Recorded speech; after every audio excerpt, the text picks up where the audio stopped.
me conhecem, meu nome é Gabriel, tá? Eu me formei na universidade em 2019. Desde então, eu comecei a trabalhar com regularização de imóveis e toda essa parte de trâmites legais. Então, já estou aí há 3 anos, mais ou menos, trabalhando com isso.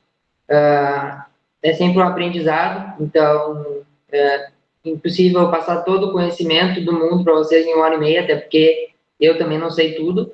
E sempre quando vai surgindo coisas novas, a gente vai sempre tentando buscar aprender com quem já passou. Então, cada processo é um processo e tem suas peculiaridades, né? Então, eu vou apresentar aqui para vocês esse treinamento, um guia, né, para vocês terem noção de como funciona esse processo de regularizações. E só que no meio da prática de vocês vão encontrar desafios, e porque cada cliente tem cada projeto ele tem as suas situações. Então é bom vocês saberem o passo a passo, mas que vocês saibam que vocês vão aprender ao longo do tempo. Primeira pergunta assim, que eu gostaria de fazer para vocês, se vocês puderem me responder. Tem alguém aí que já tem uma noção dessa parte e que já lida com essa parte de regularizações?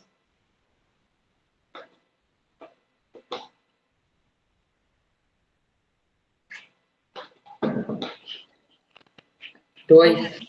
Tudo Dois. bem. Deixa eu ver se tem mais aqui. Então, dois já tem uma noção. Esses que já têm uma noção, vocês gostam do assunto ou vocês odeiam essa parte de trâmites e essa parte de documentação?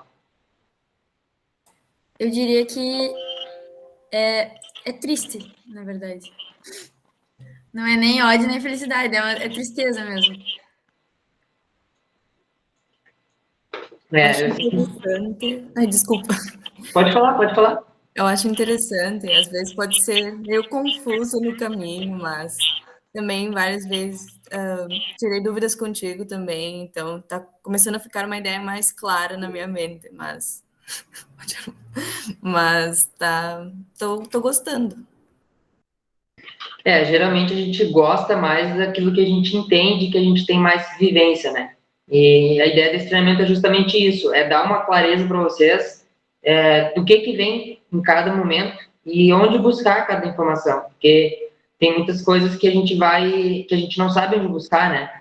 Então, vai servir como guia para vocês vão usar esse material como referência, tem todos os links, então é só abrir o material, clicar no link, vocês já vão buscar o documento que precisa, ou o site que precisa buscar o documento, então facilita bastante, tá?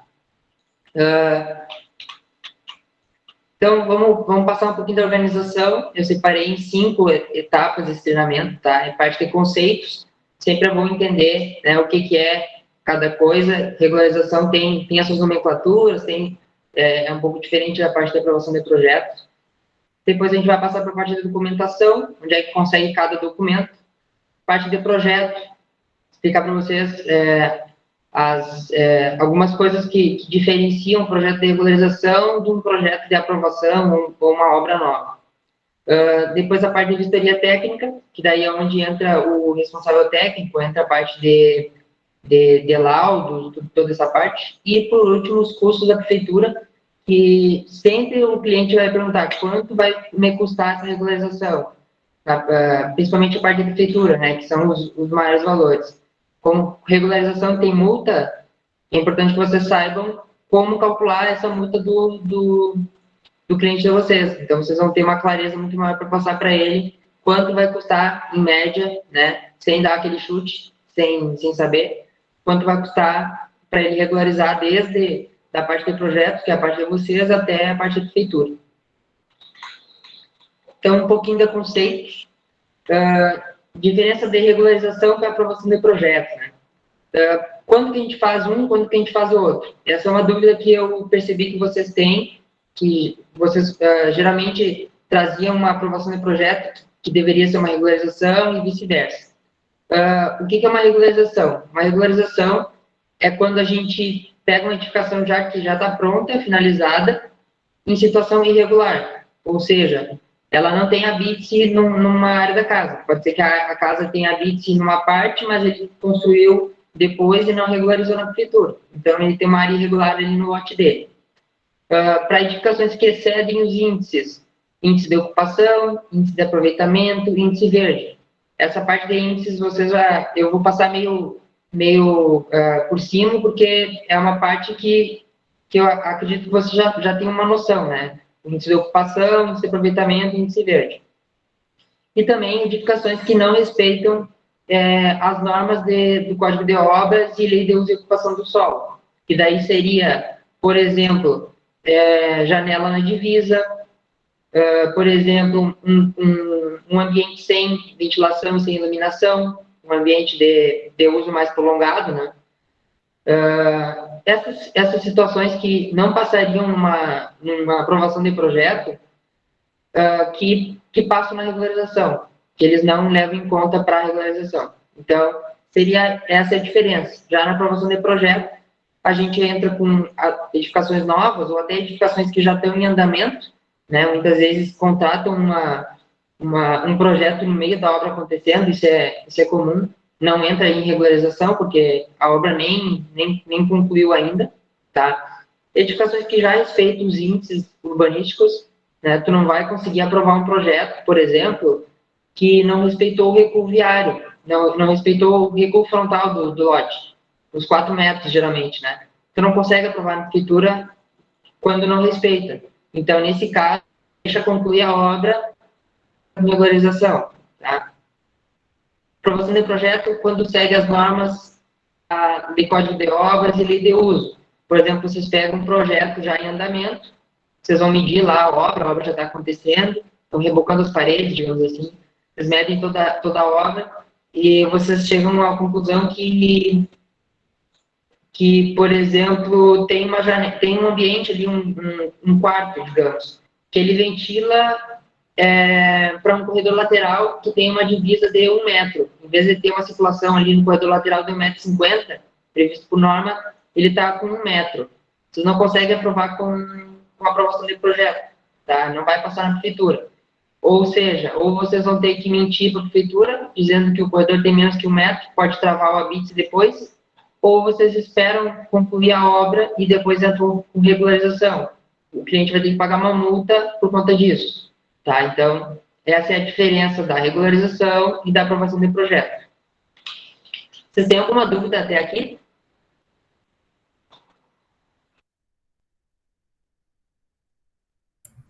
Acho que por enquanto tudo certo. Tu consegue ver a gente, Gabriel? Eu consigo ver 5 de vocês, os outros 8, eu acho que não consigo ver. Deixa eu ver se tem como eu ver todo mundo. Ali tu pode ir em alterar layout, e daí tu pode ir em mosaico, e daí acho que dá para ver um pouco mais. Onde é que fica alterar o layout? É nos 3 pontinhos, ali perto do botão de sair da chamada, nos 3 pontinhos.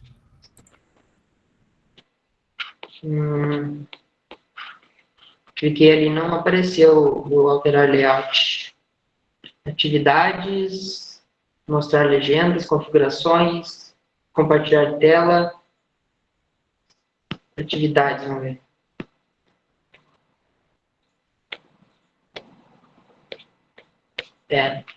Não aparece para mim essa opção. Deixa eu ver aqui.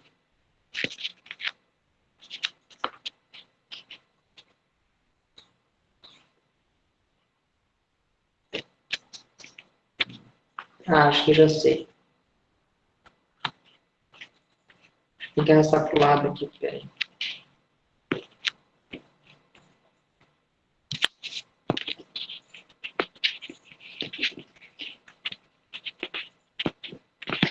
Não vou conseguir ver todo mundo. Mas aí eu vou... Acho que conforme vocês vão falando, vocês vão subindo para cima, né? De repente fala... deixa eu ver quem é que eu não tô vendo aqui. Júlia, fala alguma coisa para mim, para ver se tu aparece. Oi. Aparece, tá. Fechou. Então, isso que importa. Tá, vamos dar continuidade aqui.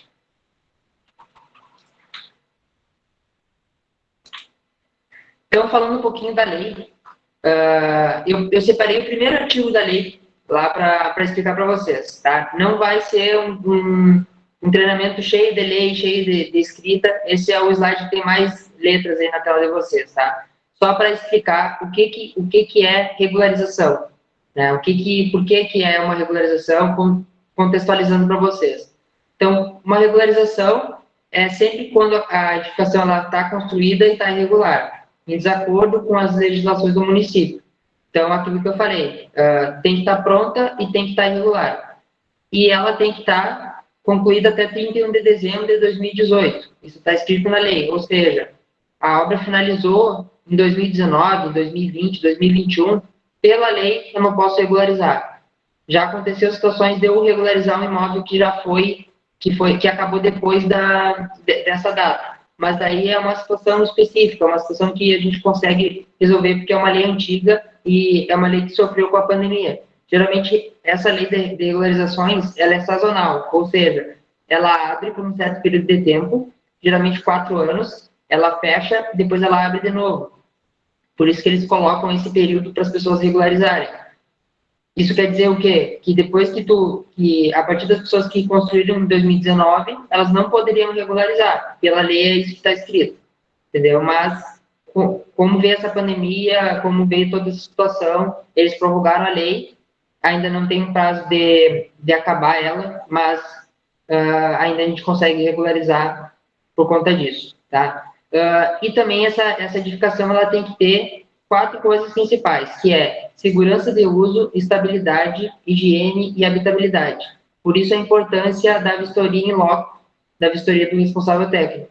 Sempre quando eu faço um laudo técnico dessa edificação, vocês vão ver que uma das documentações é o laudo técnico. Eu faço por quê? Para atestar que a edificação tem segurança de uso, estabilidade, higiene e habitabilidade. Eu não vou poder aprovar, não vou poder assinar uma edificação que não tem essas condições.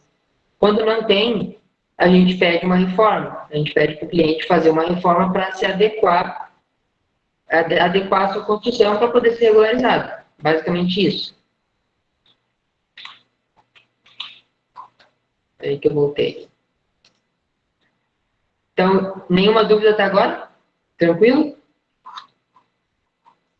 Vamos tocar adiante. Documentação, então. Documentação básica, tá? Pode ser que nesse meio do caminho surjam outras documentações e aí vai depender do cliente, vai depender da situação de cada projeto. Tá? Primeira coisa, informações urbanísticas. Vou explicar para vocês cada um depois, só para citar. Certidão judicial de primeiro grau, levantamento arquitetônico, laudo técnico, ART, anexo 1, vou mostrar para vocês depois, relatório fotográfico, declaração de informações urbanísticas e a certidão da Corsã. Vou explicar cada um para vocês, tá? Então, informações urbanísticas, tá? O que precisa para tirar as informações urbanísticas? Eu acho que a maioria daqui já sabe, já fez, então isso vai facilitar. Precisa do requerimento padrão. Informações urbanísticas é esse documento aqui. Vocês estão vendo meu mouse? Não, né? Então, tá. Então, é o documento que diz quanto que tem de alinhamento, de ajardinamento, se tem pavimentação irregular, enfim. Ele está escrevendo, ele escreve para nós, a prefeitura está dizendo para nós o que tem lá naquele endereço. Né? Eles vão lá e eles certificam isso para a gente. Já aconteceu de eu pedir uma informações urbanísticas, por exemplo, estando numa situação uma situação de caso, né? Eles me deram uma informações urbanísticas num terreno de meio de quadra. Meu terreno era de esquina. Era num cul-de-sac que chama, que é o final de quadra quando tem uma rotatória. Apareceu ali que o ajardinamento era, digamos, 10 metros, 11 metros, só que, como era de esquina, o meu recuo de ajardinamento, ele era em círculo. Então, eu precisei que eles retificassem as informações urbanísticas, porque senão parte do meu recuo de jardineamento ia estar fora ia estar na calçada do cliente. Então, por isso é importante vocês também saberem o que está escrito nessas informações urbanísticas, porque senão, se vier alguma coisa errada, vocês têm que pedir para retificar antes de vocês darem continuidade no projeto, tá? Então, para retirar essas informações urbanísticas, precisa de basicamente o quê? 4 coisas. Requerimento padrão, croquis de localização, matrícula e expedido IPTU. O requerimento padrão, então, vocês pegam no site da prefeitura, aqui embaixo eu coloquei o link já para vocês pegarem, se vocês apertarem Ctrl e apertarem aqui, vocês vão direto para onde pega esse requerimento, tá? Preencham com as informações do proprietário, aqui coloquem informações urbanísticas para fins de regularização, tá? Preencha aqui o responsável e tal e tudo mais, assina, o proprietário assina aqui nessa caixinha, e esse é o requerimento padrão. Croquis da localização. Vocês pegam no site da prefeitura também, aqui embaixo eu coloquei o link. Vocês podem, se não me engano, está em PDF, então vocês podem passar para Word. Eu geralmente faço assim, ou também se vocês quiserem imprimir, fazer em manual, bem tranquilo, é só um croquis, só para terem uma noção de onde é que fica situado o lote. Então, vocês desenham aqui o lote em relação ao meio adequado, por exemplo, se fica aqui, vocês desenham ele, colocam aqui as medidas do terreno, o número da matrícula, o número do lote e o texto das ruas aqui. Vocês deixam tudo certinho e já posicionam o norte aqui na Rosa dos Ventos. O requerente assina e esse é o croquis de localização. Matrícula do imóvel. Vocês ou solicitam para o cliente ou vocês pegam no cartório uma atualizada de 1 ano. Tá? Geralmente, eu peço para o cliente ir no cartório e pegar essa matrícula atualizada. Quando ele não pode, eu vou lá e pego eu mesmo. E, por último, o espelho do IPTU. Vocês podem pedir uma guia do IPTU para o cliente de vocês, e com essa guia vai ter o número do cadastro e vai ter o CPF dele. Então, vocês vão pegar essas 2 informações, vão clicar nesse link aqui que eu coloquei para vocês aqui embaixo, aqui, e vão chegar numa guia que vai pedir número do cadastro, vai estar lá em cima, ó, cadastro, e o CPF do cliente. E aí vai gerar esse espelho resumido do IPTU. Na verdade, vai aparecer 2 coisas, espelho completo e espelho resumido. Geralmente é o espelho resumido que a gente precisa. Tá? Vocês vão pegar esses 4 documentos, eles vão assinar, e vocês vão enviar para a prefeitura, por esse e-mail aqui, vão esperar o retorno com a taxa de protocolo, e depois que paga a taxa, leva de 20 a 30 dias para ficar pronto. Então, vocês têm que acompanhar ali no site. Quando fica pronto, eles mandam para vocês por e-mail. Aqui foi umas informações urbanísticas que eu pedi. Então, me enviei para eles os 4, me mandaram, falaram que a matrícula estava desatualizada, eu mandei uma matrícula atualizada de 1 ano, aí eles me mandaram o número do protocolo com o boleto para pagar a guia. Informações urbanísticas do norte, de meia de quadra, é R$41, se não me engano, e quando tem mais testadas, por exemplo, uma esquina ou uma quadra inteira, que tem 3 testadas, vai aumentando o valor. Então, conforme vai tendo ruas ali para eles pegarem as informações, eles vão aumentando esse valor, tá? Certidão de primeiro grau. Vocês vão clicar nesse link aqui, vai lá no site no TJRS, vão clicar nesse link e vai abrir essa janelinha aqui. Vocês vão preencher com os dados do proprietário e vão clicar em consultar. Tá? Depois que consulta, vai sair um documento dizendo que o proprietário, o CPF da pessoa não tem nenhuma, tem a certidão negativa inicial de primeiro grau, tá? Já aconteceu, se eu não me engano, foi com algum de vocês que aconteceu de não conseguir essa certidão. Que fim deu aquela situação? O Bernardo teve que ir na prefeitura lá com a documentação necessária, acho que era do imóvel, para ele conseguir tirar das informações do proprietário, né? Aí eles acabaram conseguindo passar lá mesmo. Só que era alguma coisa mesmo que tinha dado com o proprietário, aí por isso que eles não conseguiam nos passar. Tá, viu? Então, é uma coisa que aconteceu com vocês e vocês aprenderam, né? Nunca tinha acontecido comigo, geralmente eu clico ali em consultar, já aparece esse documento para mim. Então, você já sabe, quando acontecer isso, vão na prefeitura que eles resolvem o problema, tá? Dúvidas até aqui? Não? Tudo certo? Vamos adiante, então. Parte de projeto, tá? Então, o que precisa para o projeto? Planta de situação, planta de cobertura e localização, planta baixa, cortes, fachadas e quadro de áreas. Planta de situação, bem simples, igual a aprovação de projeto, tá? Uma coisa que é importante aqui, nessa planta de situação é o quê? É cotar o lote em relação à rua transversal, ao eixo da rua transversal.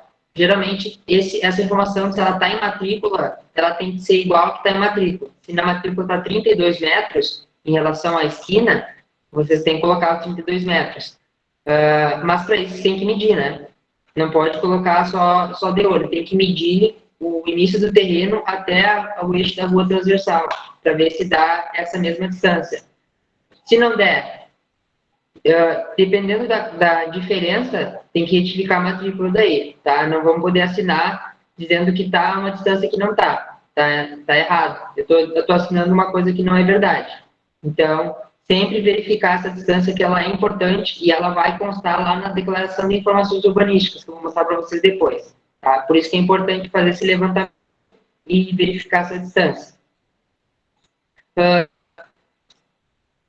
Medidas do lote, mesma coisa, tá? Se na matrícula consta que o lote é de 12, vocês vão lá medir e vão chegar que o terreno é todo torto. Geralmente ele é todo torto. Vários ângulos internos. Coloquem ângulos 90 graus, porque é o que está na matrícula, não tem ângulos internos. Se na matrícula foi, por exemplo, geralmente as matrículas antigas, elas são todas com ângulos retos, são todas 12 por 30, 10 por 20, são todas assim. Se é uma matrícula nova, por exemplo, um condomínio que foi desmembrado, aí sim, vai ter todas as medidas internas, os ângulos internos na matrícula, na descrição do terreno. Vai ter lá vértice A, vértice B, vértice C, e aí vai ter os ângulos internos. Nesse caso, a planta de situação tem que ser exatamente como está na matrícula. Vocês vão medir lá e vocês vão chegar nessa conclusão. Se não for dessa forma, ou seja, se for um lote retangular, normalzinho, com ângulos internos de 90 graus, vocês vão ter que medir o terreno e ver se está certo de acordo com a matrícula. Se der muita diferença, por exemplo, de frente a fundos, na matrícula está 30 metros, e lá na prática está 35, vocês vão ter que retificar a matrícula. Tá? Vocês vão ter que arrumar ela lá no cartório, é um outro processo, é uma outra situação que eu não vou aprofundar aqui, porque é um outro trâmite. Vocês vão ter que retificar a matrícula antes de dar andamento na regularização, tá? Então, é importante que vocês já saibam isso de imediato, na primeira medição, vocês já meçam o terreno, para que vocês saibam se vai ter que fazer isso ou não. Essa retificação de matrícula, ela demora lá no cartório, tá? Ela depende da anuência dos vizinhos. Então, a gente tem que buscar assinatura de vizinho, então é um trâmite bem demoradinho. Então, é importante que vocês já tenham essa noção já de imediato, tá? Plano de cobertura e localização. Aqui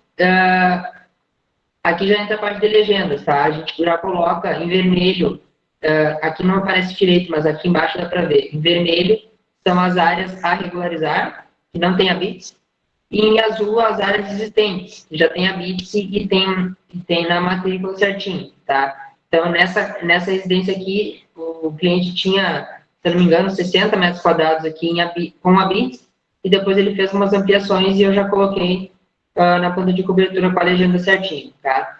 Aqui é importante também colocar recuos, de ajardinamento, edificação existente, é importante, vocês vão ver lá na frente, que eu vou explicar a parte de multas para vocês vão ver por que é importante colocar o alinhamento da edificação, tá? E o novo alinhamento, o alinhamento existente aqui na parte do muro aqui, né? Onde começa o lote. Então, é importante colocar todos os alinhamentos para depois o cálculo da multa ficar bem certinho. Planta baixa. também tem que ter legenda, as paredes que são existentes da edificação em azul e as paredes novas a ampliar, a regularizar em vermelho. Aqui, no caso, a edificação existente, ela era esse quadrado aqui, como vocês puderam ver na planta de cobertura, e aí o cliente, ele construiu aqui, aumentou a cozinha, aumentou a sala, e lá no fundo ele fez uma nova edificação em separado. Então, eu coloquei aqui também a garagem, com os pilares, aqui não tem parede, então eu coloquei só os pilares achurados, porque é só a projeção da viga aqui.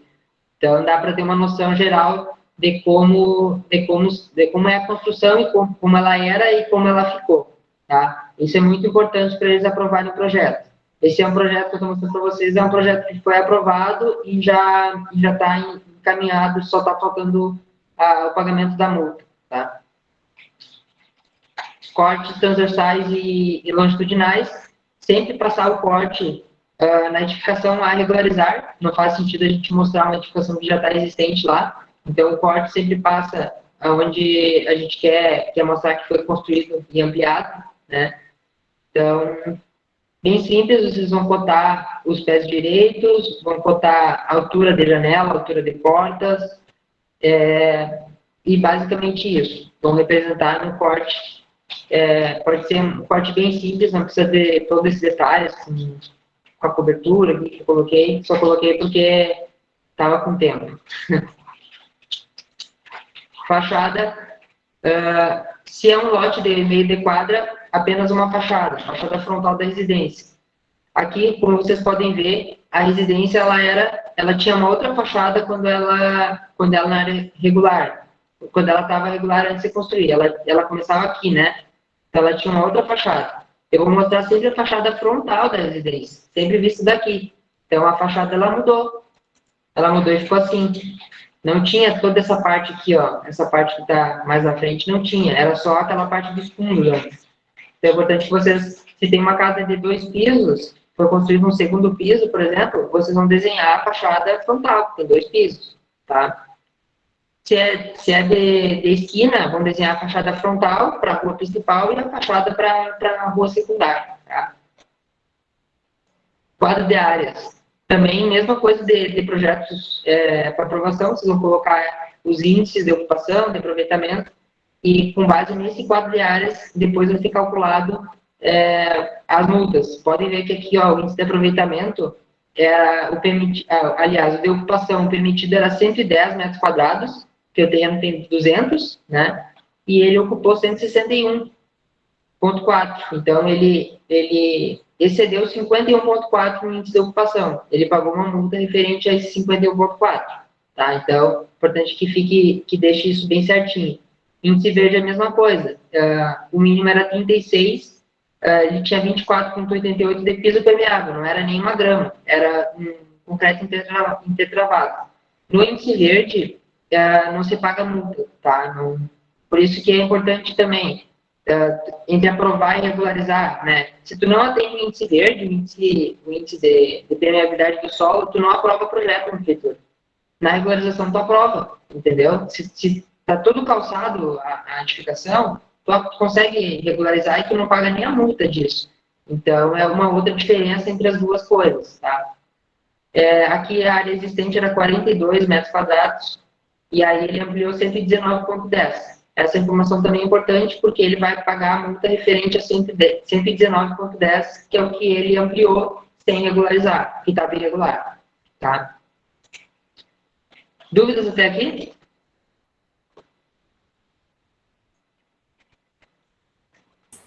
Oi, a minha dúvida é em relação, tipo, às áreas com e sem habite. No caso, as áreas sem habite não são só as que não estão de acordo com as normas, elas são todas aquelas que não constam na matrícula, mesmo que, tipo, elas estejam de acordo com o Código de Obras e Lei de Ocupação do Solo. Não sei se eu entendi a tua pergunta, mas as áreas sem habite, elas podem estar de acordo com as normas ou não, né? Com habite, se tu tem habite, significa que tua casa ela atende o Código de Obras e ela atende a Lei de Uso e Ocupação do Solo, porque ela tem habite, tá certa. Eles nem vão olhar a área que tem habite.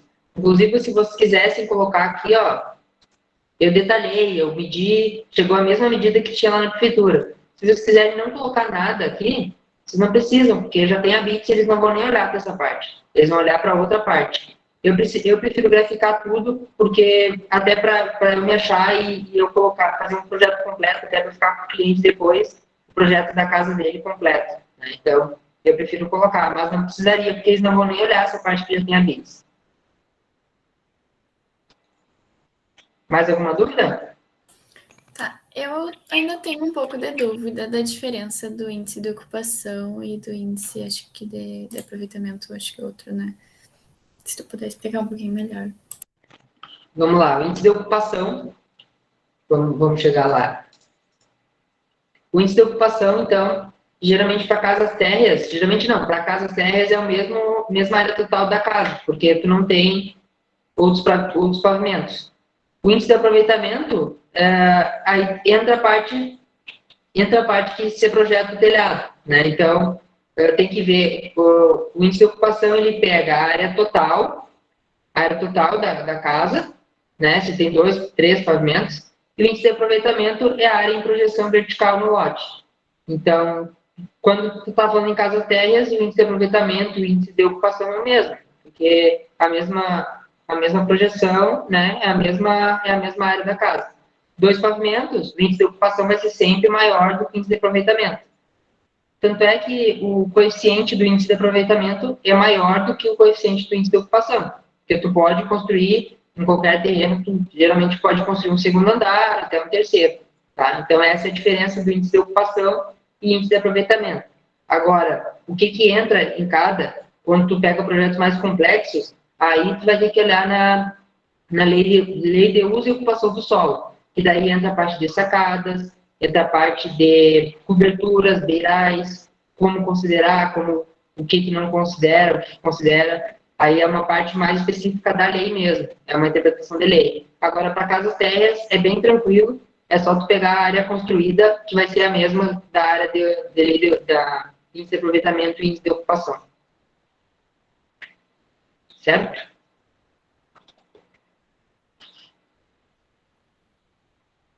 Mais alguma dúvida, pessoal? Eu tenho outra dúvida.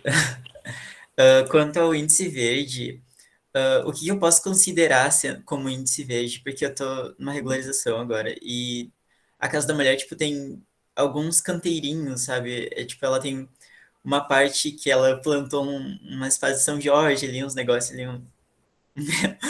um paisagismo que ela implementou ali, e ela tem também uns espaços que são, tipo, eu não sei explicar o que é aquilo, é um cercadinho que ela plantou uma árvore no meio, sabe? Tipo, igual quando tem em calçada, sabe?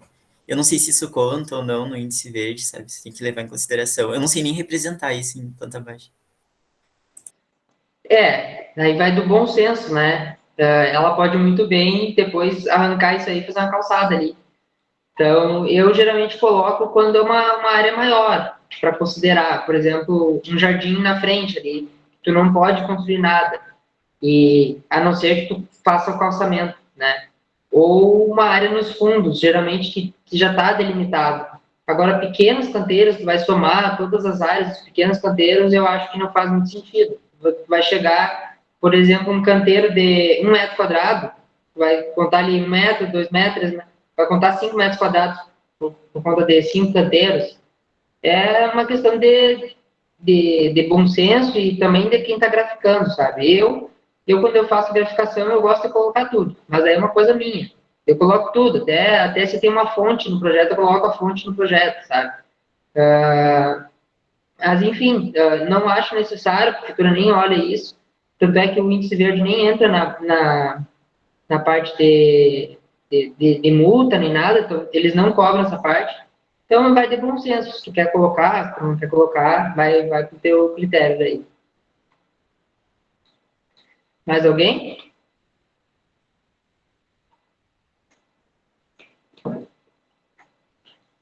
Vamos embora? Então, a parte de vistoria técnica. O que tem que ser levantado nessa vistoria? Né? Primeiro, eu coloquei aqui no lado técnico, o que vai colocar, que vai ser colocado no laudo. Seria o dado do proprietário, resumo de áreas, as características da edificação, ou seja, a edificação ela tem um dormitório, uma garagem, 2 banheiros, enfim, as características dela, fundações, o que foi construído depois, e perguntar para o cliente, ele que executou a obra, se ele lembra como foi essa parte de fundações. Se não lembra, a gente, e não aparece lá, né, se tem paredes, tem piso ali, e não aparece, a gente não coloca, porque a gente não sabe o que tem de fundação, né? Paredes divisórias, revestimentos, pisos, enfim, é parecido com o memorial descritivo, a ideia é basicamente a mesma, só que o memorial descritivo está descrevendo o que vai ser executado. O laudo técnico está descrevendo o que já foi executado. Então, a linguagem é um pouco diferente, né? Tu usa a linguagem, os verbos, a linguagem que tu está usando é de uma edificação que já está lá no local. E no final, uma parte de habitabilidade, que é basicamente a função do laudo, dizer se tem ou não habitabilidade no imóvel, né? Então, essa é a parte mais importante do laudo em si. A RT, o que contempla a RT? Eu já coloquei os itens que vão sempre nessas RTs, tá? A regularização em si, né, do projeto arquitetônico, o levantamento arquitetônico, aí os laudos técnicos, né? O laudo de estruturas, laudo de instalações hidrossanitárias, de instalações elétricas e de fundações superficiais. Então, basicamente, eu sou responsável técnico por esses 4 itens. Sou responsável pela estrutura de concreto armado que foi executado nessa área irregular, responsável pela análise dessa estrutura, não pela estrutura em si. Não sou responsável pela execução dela, nem pelo projeto dela. Eu sou responsável pela análise das condições que ela estava naquele momento. Sou responsável pela análise das condições hidrossanitárias que estava a casa naquele momento. Então, isso é importante deixar bem claro a diferença, né? Quando a gente está regularizando o imóvel, a gente é responsável a gente está dizendo que tem condições de habitabilidade nessas situações. A gente não se responsabiliza pela estrutura que foi executada, tá? E depois, por último, a RT de vistoria da inspeção predial que foi feita, tá? Então, todos os itens que geralmente vão na RT que a prefeitura pede, não precisa mais nada além disso. Agora, se é uma construção multifamiliar ou se é um condomínio, digamos assim, aí eles vão pedir uma RT de acessibilidade também. Se for um serviço, por exemplo, um comércio, vão pedir RT de acessibilidade. Aí vai vir lá nas correções para vocês, mas acrescentar esse item. Tá? Por isso que, geralmente, eu envio uma RT provisória e depois eu emito a RT definitiva, porque pode ser que tenha alteração, pode ser que peça mais alguns itens. Se pedirem mais alguns itens, a gente não consegue acrescentar, a gente tem que pagar uma nova RT para poder acrescentar. Então, para não pagar 2 vezes, eu geralmente pego uma RT provisória, eles analisam, eles dizem se precisa de mais uma ou não. Se eles derem um ok, eu já tiro a definitiva. Declaração de responsabilidade técnica. Isso aqui veio no novo decreto executivo da prefeitura. Com a pandemia, eles fizeram um decreto dizendo que não vai ter mais, não vai ter não, vai ter menos vistorias de habites, né? Então, eles pedem que o proprietário e o responsável técnico assinem esse termo, dizendo que eles são responsáveis por todas as declarações que sejam verdadeiras e que o projeto que foi aprovado, ele está executado no local. Então, é basicamente dizer que tu se responsabiliza por essa vistoria, né? E depois vai ter o relatório fotográfico para mostrar que para não ter nenhum problema, né? Tu manda um relatório fotográfico, a prefeitura pode ou não fazer a vistoria, mas geralmente ela faz essa aprovação pelo relatório que tu enviou. Aqui tem um link de onde consegue esse documento aqui, vocês só cliquem aqui e já vai sair direto o documento para vocês baixarem. Aqui o relatório fotográfico, a prefeitura coloca no decreto executivo, lá no número 95, o roteiro sugestivo do que tem que constar nesse relatório fotográfico. Então, aqui eles colocam passeio com medida da largura do mesmo, ajardinamento com medida da largura. Geralmente, são esses afastamentos, essas larguras que tem, que eles consideram depois no cálculo da multa. Então, geralmente é isso que eles pedem.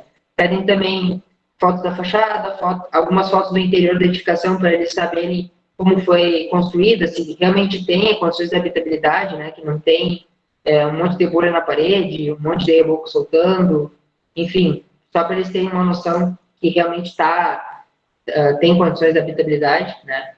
E aí tem todos os itens que eles colocam aqui para a gente colocar no relatório fotográfico. Aqui a parte de acessibilidade é somente se for um serviço, se for um comércio, eles pedem para tirar foto com detalhe, para ver a altura do corrimão, para ver inclinação de rampa, esse tipo de coisa, tá?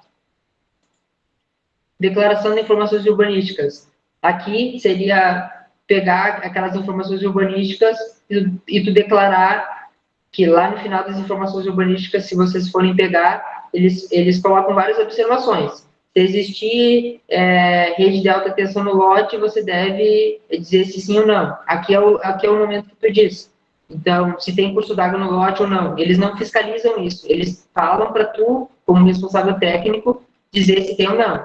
Então, tu tem que preencher essas declarações, por isso que isso aí é feito depois da vistoria que o responsável faz no local, porque ele vai avaliar se existem todas as situações para poder assinar, né, dizendo que sim ou que não.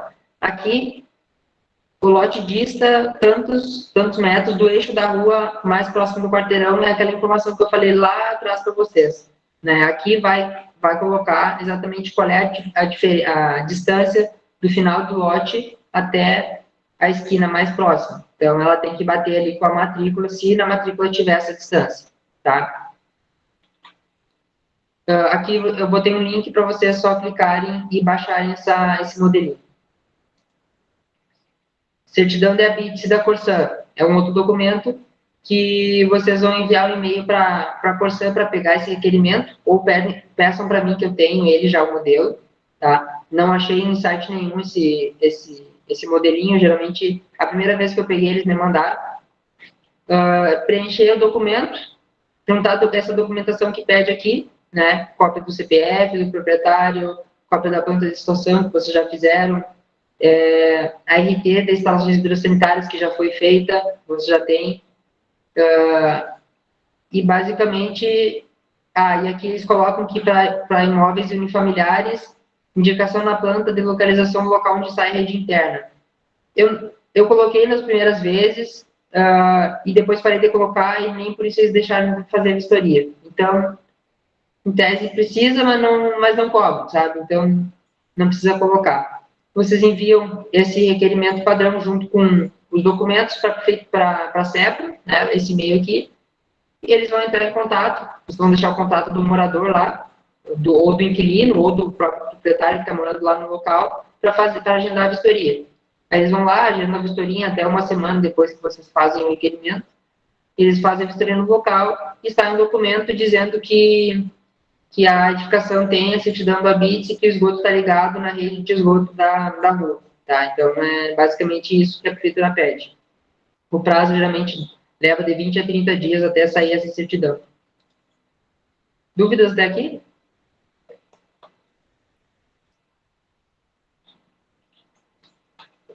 Nada? Vamos seguir? E agora a gente entra na parte de custos, né? A parte dos impostos. Contrapartida financeira. É um nome bonito para multa. Né? Então, é a multa que o proprietário está pagando, vai pagar por ter construído uma edificação sem aprovar o projeto na prefeitura. Tá? Até 70 metros quadrados de área total, não precisa pagar a multa. Se tu tem, por exemplo, ali, esse cliente que eu mostrei para vocês, a casa dele tinha 41,6, né, de área construída, e ele ampliou 119,10. Se ele tivesse ampliado até 20 e poucos, até fechar os 70, ele não precisaria aprovar, e não precisaria pagar essa multa. Podia regularizar e pagaria só os outros impostos e taxas. Como tem mais que 70, aí tu paga a contrapartida financeira. E para pagar tem quatro itens que tem que ser levados em conta e eles são cumulativos. Tu paga um, tem que ver se vai pagar o outro, tem que ver se vai pagar o outro e o quarto, tá? Então, tem a contrapartida mínima, que é o artigo 12 ali da lei de regularizações, que tu paga até 100 metros quadrados de área irregular, tu paga 30 UFM. O que é UFM? É unidade, coloquei aqui embaixo, unidade financeira municipal.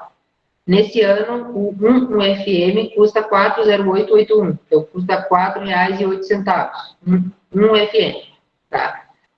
Então, até 100 metros quadrados tu paga 30, e acima de 100 metros quadrados tu paga 3 UFM por metro quadrado regular. Então, ou seja, 119 metros quadrados no nosso exemplo, né? Ele pagou 100, ou seja, ele pagou 30 UFM mais 19,10 vezes 3. Então, aí tem a quantidade de UFM que ele paga mínimo, com contrapartida mínima, tá?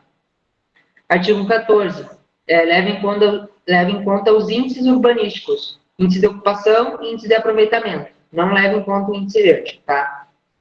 A regra é assim, até 100 metros quadrados, 5 FM por metro quadrado excedente. De 100 a 200 é 10 e acima de 200 é 15. Eu vou explicar para vocês um exemplo que vocês vão entender depois, tá? O exemplo desse cliente, todo o cálculo que foi feito. Recuo de jardinamento. Se tu atinge o recuo de jardinamento, tu paga 20 UFM por metro quadrado atingido, tá? Então, é só isso. Atingiu o recuo frontal ali de jardim, que é o caso desse cliente, ele atingiu, né? Ele avançou a casa dele um pouquinho, a parte da cozinha ali, ele paga 20 UFM por metro quadrado atingido. E se atingiu o recuo viário, aí vale mais a pena demolir o que tu atingiu do que tu regularizar isso aí. Tu paga 200 UFM por metro quadrado atingido. Digamos que tu, só um exemplo, atingiu 10 metros quadrados de recuo viário. Tu vai pagar 2.000 UFM. O 1 UFM é 408. Façam 2.000 vezes 408, dá 80 mil de multa. Então, é mais fácil vocês demolirem essa parte do que tentar regularizar. Tá? Então, atingir o recuo viário quando tem, né, quando eles estão prevendo que a rua ela vai aumentar, é justamente por isso que é um absurdo, porque eles não querem que tu construa onde futuramente vai ter uma ampliação na rua. Geralmente a avenida funciona assim. Então, se tu construiu ali, melhor tu já considera, já faz essa demolição, nem entra no projeto, né? Vai demolir, nem entra no projeto, essa parte, e reforma antes de regularizar, e deixa tudo certo. Agora um exemplo de como foi feito o cálculo daquela edificação que eu mostrei para vocês, tá? Contrapartida mínima. Até 100 metros quadrados é 30, mais 3 UFM por metro quadrado acima de 100 metros. Então, é 19,10 vezes 3. Dá um subtotal de 87,3. Faz isso mais isso vezes isso, tá? Dá esse valor aqui. Artigo 14, entra os índices, né? Se vocês forem olhar na lei, na tabela de áreas, o índice, ele extrapolou em 51,4 aqui, ó. 161 e 110 o mínimo. Extrapolou 51,4. Foi o que ele colocou aqui. 51,4. Se extrapolou até 100 metros quadrados, que é o caso, 51 é menos que 100, paga 5 UFM por metro quadrado. Então, 5 vezes 51,4 tem 257 UFM por ter invadido o índice de ocupação, por ter excedido o índice de ocupação. Avanço sobre o recuo de jardinamento. Então, parte da cozinha, vou voltar aqui para vocês verem, lembrarem.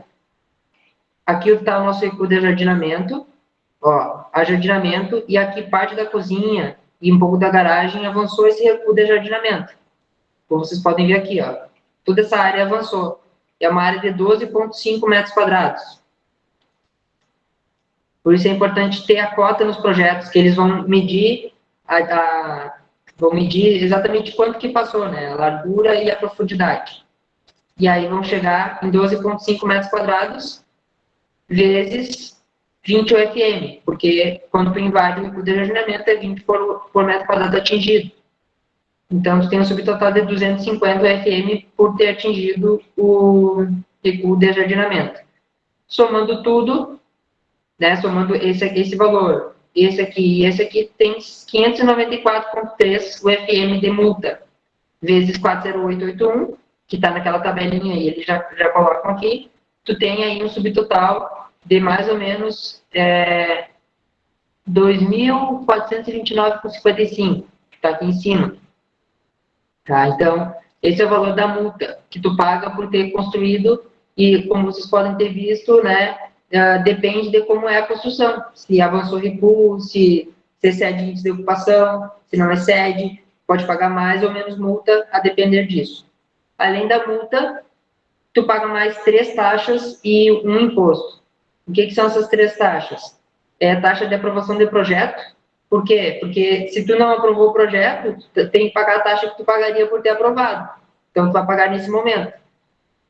Para esse cliente deu 121,72, essa taxa de aprovação de projeto. Taxa de licença de obras. Como tu não pediu licença da obra para poder construir, agora tu vai pagar essa licença de obra que tu não pediu. Aí aqui para ele deu 365,17.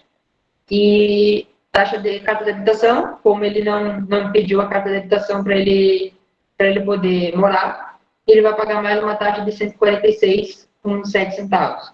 Esses valores aqui, eles incidem sobre a área total da casa. Então, é um cálculo interno que a prefeitura mesmo faz, tá?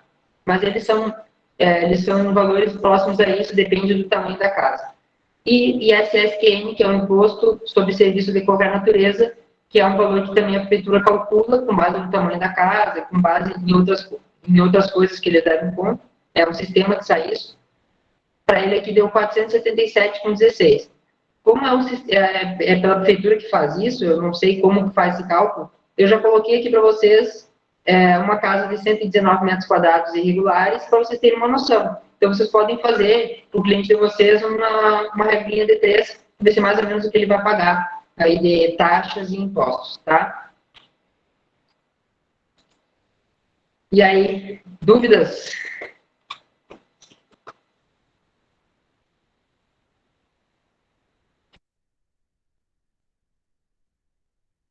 Não deu nem uma horinha de treinamento, rapidinho. Não tem nenhuma dúvida? Dúvidas antigas também?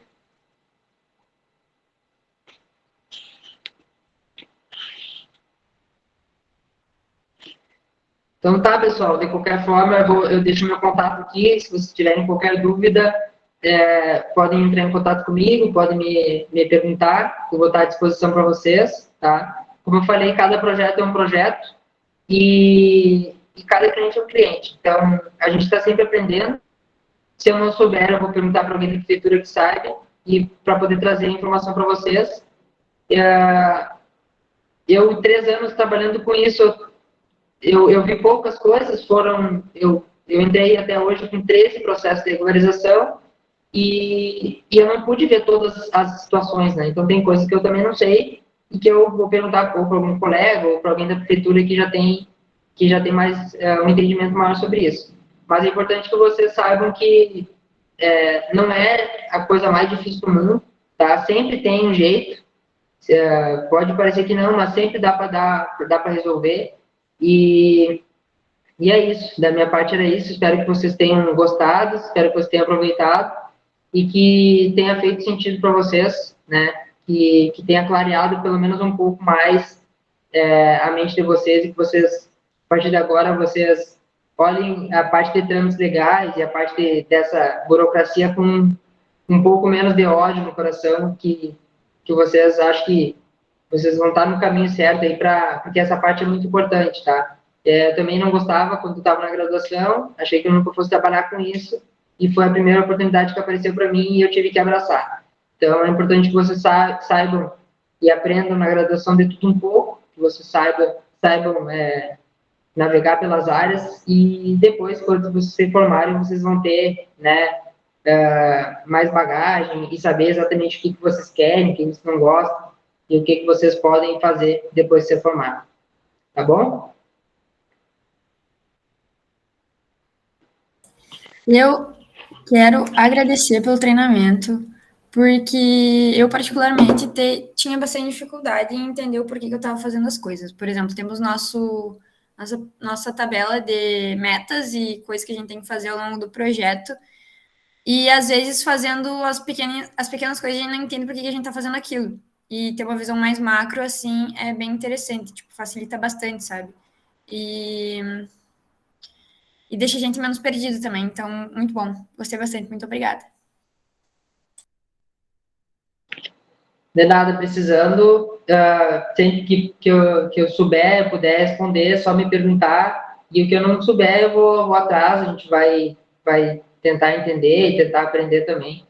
E é um eterno aprendizado. Também quero agradecer, foi muito boa a capacitação. O que tu trouxe, a apresentação está super completa, trouxe vários exemplos, vários links já para facilitar para nós. Então, é isso. Muito obrigada. Eu confesso que eu não tinha feito uma organização dessas, nem para mim, então eu ia, com a minha experiência, eu já ia fazendo as coisas, sabendo o que eu tinha que fazer, mas também foi bom para mim, até para organizar as ideias, vai servir também para mim como um roteiro para eu seguir e também melhorar o meu processo. Às vezes a gente acaba atropelando algumas coisas ou esquecendo da ordem certa das coisas, né? Então, não foi bom só para vocês, mas para mim também. Então, eu gostei bastante de ter passado um pouquinho do meu conhecimento para vocês e espero poder contribuir mais e que vocês possam contar comigo se eles precisarem. Eu também gostei muito da capacitação e me veio uma dúvida mais geral agora, não é específica da apresentação, mas se o processo de aprovação e regularização é estrito a engenheiro civil fazer, o arquiteto também faz. O arquiteto também faz. Pode ser tanto arquiteto como engenheiro, não tem... porque tu tem que dar uma RT de laudo técnico dessas áreas, né? Eu não sei se tem na atribuição, provavelmente tem a atribuição de vocês, dar laudos técnicos na arquitetura. É a única coisa que difere, né? Porque o projeto arquitetônico, obviamente, vocês têm atribuição para fazer. Se vocês não tiverem atribuição para dar um laudo técnico, chama alguém para ajudar. Mas eu acho que não. Eu acho que tem atribuição, sim, para fazer, tanto arquiteto como engenheiro. Talvez até técnicos de edificações, talvez tenham, não sei. Mas daria para pesquisar e ver. Mas acho que arquiteto também pode fazer sim.